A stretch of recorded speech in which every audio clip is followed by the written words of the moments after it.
Hello guys, welcome to my channel study time. आज हम पढ़ने वाले हैं फर्मेंटेशन के बारे में। आज का हमारा टॉपिक है फर्मेंटेशन और उसके क्या टाइप्स हैं।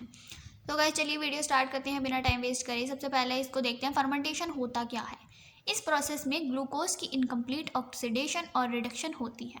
तो गाइज ये पूरे नोट जो हैं ये बहुत ईजी लैंग्वेज में है। आप इसको इस लैंग्वेज में भी लिख सकते हैं। मतलब मेरा पर्पज़ ये है कि आपके अच्छे से समझ आ जाए। उसके बाद आप ऐसे भी लिख सकते हैं और अपनी लैंग्वेज में भी लिख सकते हैं। नहीं, ये बहुत ईजी है।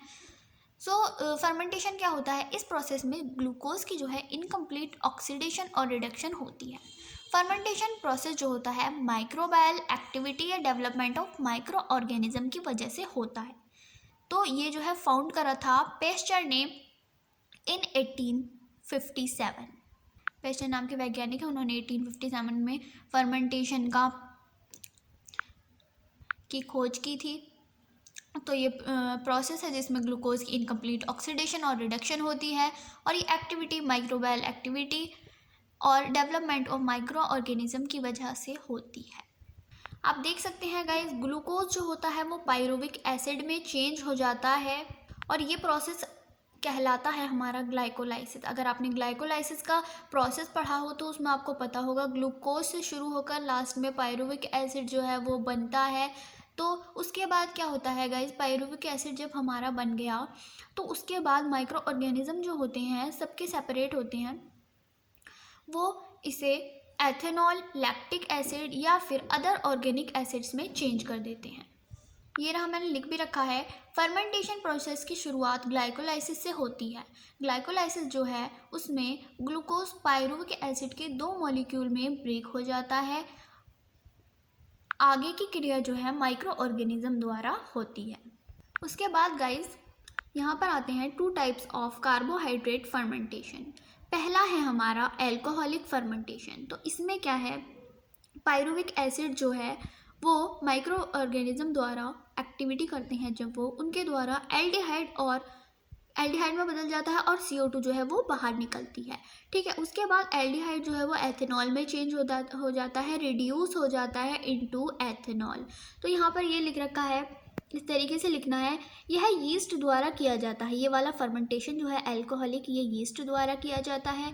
यह fermentation process bread, wine ETC के प्रोडक्शन के लिए किया जाता है। इसके द्वारा CO2 रिमूव हो जाती है इसमें और एल्डिहाइड जो है इथेनॉल में रिड्यूस हो जाता है। यानी कि CO2 रिमूव होगी और एल्डिहाइड एथेनॉल में रिड्यूस हो जाएगा। और ब्रेड का जो फूलना होता है वो CO2 के रिमूव होने के कारण ही होता है। सो ये है हमारा एल्कोहलिक फर्मेंटेशन। उसके बाद इसका सेकंड टाइप आता है लैक्टिक एसिड फर्मेंटेशन। इसमें क्या होता है, पायरुविक एसिड लैक्टिक एसिड में चेंज हो जाता है। यहाँ पे आप देख सकते हैं पायरुविक एसिड जो होता है लैक्टिक एसिड में रिड्यूस हो जाता है।